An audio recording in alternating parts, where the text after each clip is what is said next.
अस्सलाम वालेकुम दोस्तों, कैसे हैं आप सब। उम्मीद करता हूँ आप सब बिल्कुल ठीक होंगे, खैर आफत से होंगे और अपनी ज़िंदगी समंदर की लहरों की तरह गुजार रहे होंगे।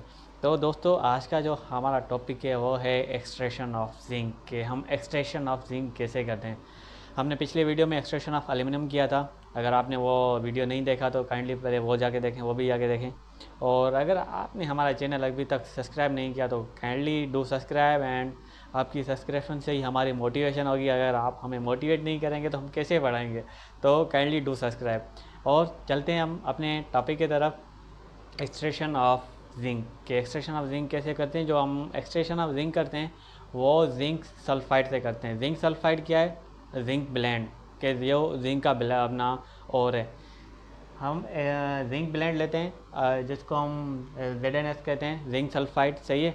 उसको क्या करते हैं, सबसे पहले हम उसकी कंसनट्रेशन ऑफ और करते हैं कि कंसनट्रेशन ऑफ अब और कैसे करते हैं। मैंने पिछले वीडियोस में भी बता चुका हूँ कि फ्रोथ फ्लोटेशन प्रोसेस जो किया था हमने, उसमें हमने कंसंट्रेशन सीखी थी और की। अगर आपने वो वीडियो नहीं देखी तो वो देखें, लेकिन फिर भी मैं यहाँ पे आपको ओवरव्यू दे रहा हूँ कि एक्सट्रैक्शन ऑफ अपना कंसंट्रेशन ऑफ जिंक और ऐसे होता है कि बड़ा सा कंटेनर लेते हैं। बड़े से कंटेनर में यहाँ पे हम पाइप रखते हैं और पाइप में हम क्या करते हैं, जिंक ZnS के पार्टिकल डालते हैं और यहाँ पे अपना वाटर डालते हैं, सही है। वाटर के साथ वाटर होता है और पाइन ऑयल होता है, सही है।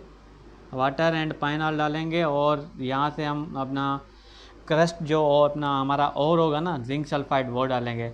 तो उसके बाद क्या होगा, यहाँ से हम जब हम इसमें एयर पास कराएंगे तो उसमें बुलबुले पैदा होंगे। जब बुलबुले पैदा होंगे तो यहाँ पे झाग बन जाएगी, यहाँ पे जाके झाग आएगी, सही है। क्योंकि जिंक की जो ग्रेविटी है ना, स्पेसिफिक ग्रेविटी, वो सिलेक्ट से अपना लो होती है तो वो ऊपर आ जाती है। जब जैसे ये ऊपर आ जाती है यहाँ पे, तो हम उसको कलेक्ट कर लेते हैं। जो हमारी इम्प्योरिटीज़ वगैरह होती है ना, वो यहाँ पे इस जगह पे आ जाती है, नीचे बॉटम में सेटल डाउन होती है। तो फ्रोथ फ्लोटेशन प्रोसेस ऐसे होता है, सही है। फ्रोथ फ्लोटेशन प्रोसेस में मेनली हम जो इम्प्योरिटीज़ वगैरह होती है ना, वो हम रिमूव कर देते हैं। मतलब एक किस्म का बंदे को हम नहा देते हैं और की प्योरीफिकेशन हो जाती है। प्योरीफिकेशन नहीं, मतलब नहला देते हैं। तो उसके बाद क्या करते हैं, जो कंसनट्रेटेड जिंक ब्लेंड है ना, कंसनट्रेटेड जिंक ब्लेंड की हम रोस्टिंग करते हैं। अब रोस्टिंग कैसे करते हैं कंसनट्रेटेड जिंक ब्लेंड की, इसमें हम अपना ZnS लेते हैं, सही है, जिंक सल्फाइड का रिएक्शन होता है अपना रोस्टिंग बेसिकली क्या होता है, रोस्टिंग होता है इन प्रेजेंस ऑफ एयर, मतलब ऑक्सीजन। तो हम ऑक्सीजन के साथ इसका रिएक्शन करेंगे तो क्या होगा, हमें जिंक अपना ऑक्साइड मिलेगा, सही है। जिंक ऑक्साइड मिल जाएगा और क्या होगा, और हमें साथ में SO2 गैस मिल जाएगी।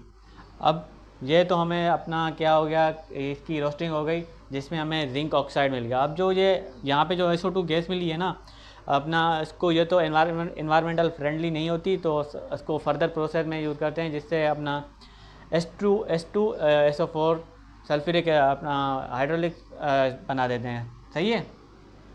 अब ये क्या होगा इसमें, यहाँ पे रोस्टिंग में हो क्या रहा है, यहाँ पे जिंक सल्फाइड जो जिंक का ब्लेंड है, कंसनट्रेटेड और लेंगे, उसका क्या करेंगे, जिंक सल्फाइड का रिएक्शन कराएंगे ऑक्सीजन के साथ, उसका रिएक्शन होगा और जिंक ऑक्साइड हमें अलग मिलेगा और साथ में सल्फर डाइऑक्साइड मिल जाएगी। सल्फर डाइऑक्साइड का फर्दर प्रोसेस करेंगे, सही है। वे एनवायरमेंटल फ्रेंडली नहीं होती। यहाँ पे तो हमें जिंक ऑक्साइड मिल गया।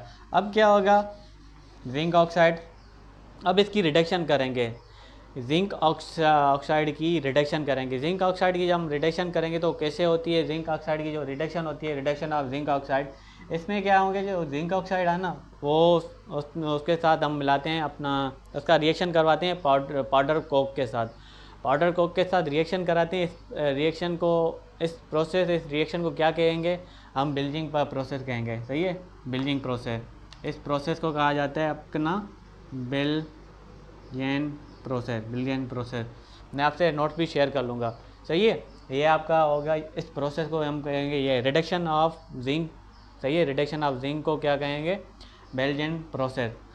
तो अब इस प्रोसेस में क्या होता है, इस प्रोसेस में ये होता है, जो अपना जिंक ऑक्साइड मिला, मैं हमें यहाँ पे पिला था ना रोस्टिंग में, इसका क्या करेंगे, कार्बन के साथ, इन प्रेजेंस ऑफ कार्बन के साथ क्या करेंगे, रिएक्शन कराएंगे। ये क्या एक करेगा, ये यहाँ पे रिड्यूसिंग एजेंट के तौर पे काम कर रहा है, रिड्यूसिंग एजेंट के तौर पे, सही है। अब क्या होगा, ये रिड्यूसिंग एजेंट क्या करेगा, ये जिंक ऑक्साइड के साथ अपना इसका रिएक्शन होगा, ये क्या बनाएगा, कार्बन मोनोऑक्साइड बना लेगा। ये जो अपना कार्बन है ना, ये अपना ऑक्सीजन के साथ कार्बन मोनोऑक्साइड बना लेगा और जिंक से हमें जिंक अलग मिल जाएगा। अब जो ये यहाँ पे जिंक मिल रहा है ना, हाँ, जो इसका टेम्परेचर है ना वो 673 है। जिंक सल्फाइड अपना जिंक ऑक्साइड का रिएक्शन कराएंगे कार्बन के साथ and in presence of Coke, सही है। उसको टेम्परेचर देंगे 673 केल्विन। उसके बाद हमें जिंक अलग मिल जाएगा और कार्बन मोनोऑक्साइड हमें गैस मिलेगी, सही है।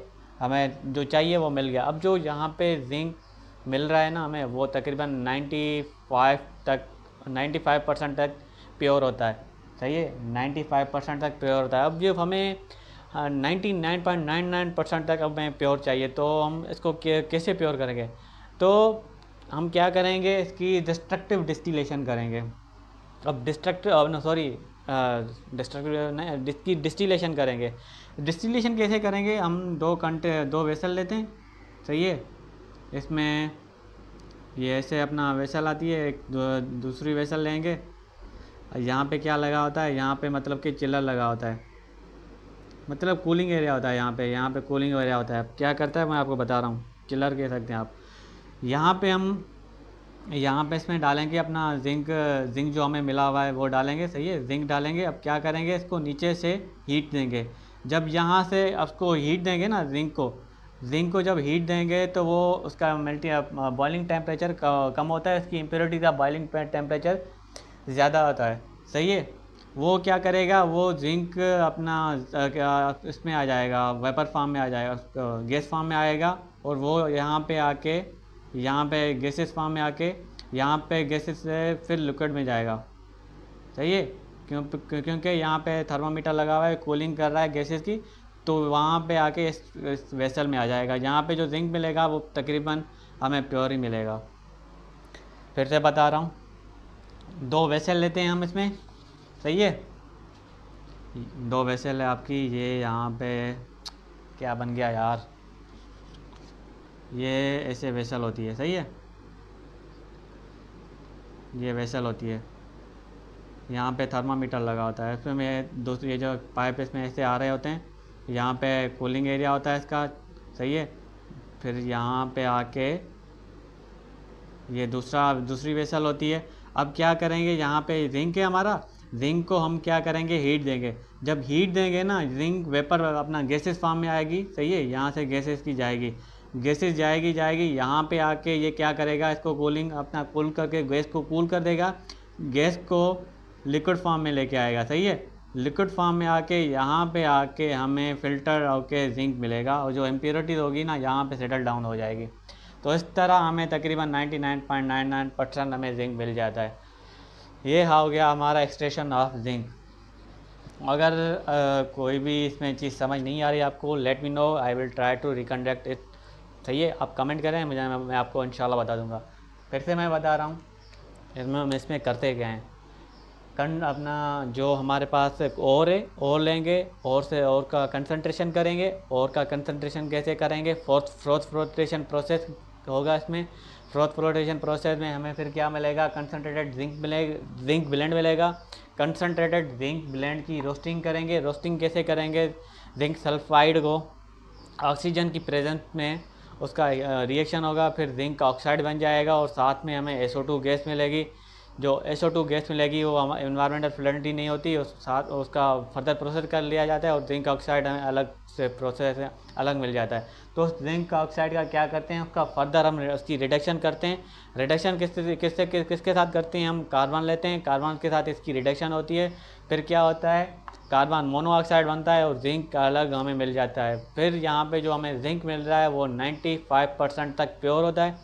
उसके बाद ये जो 95% हमें तकरीबन 99% तक प्योर चाहिए, तो उसकी डिस्टिलेशन करेंगे। अब डिस्टिलेशन कैसे करेंगे, 2 वेसल लेंगे, एक में इम्प्योर अपना जो जिंक होता है वो डालेंगे, उसको हीट करेंगे। हीट होने के बाद वो दूसरी वेसल में जाएगा, उसके बीच में चिलर लगा होता है जो उसको गैसेस को लिक्विड में कन्वर्ट कर देता है, सही है, उसमें जो गैसेज लिक्विड में कन्वर्ट हो जाती हैं, फिर हमें दूसरे वेसल में हमें प्योर जिंक मिलता है। ये आपकी हो गई एक्सट्रैक्शन ऑफ जिंक। कोई भी चीज़ अगर आपको समझ नहीं आ रही बताएं, और इसके मैं नोट्स भी इंशाल्लाह आपके साथ इसी चैनल पे शेयर कर दूंगा। तो मिलेंगे आपसे एक नई क्लास में एक अपना नए टॉपिक के साथ, जो हमारा होगा एक्सट्रैक्शन ऑफ आपका कॉपर। तो मिलेंगे एक नई सुबह के साथ इंशाल्लाह। दुआ में याद। अल्लाह हाफिज़।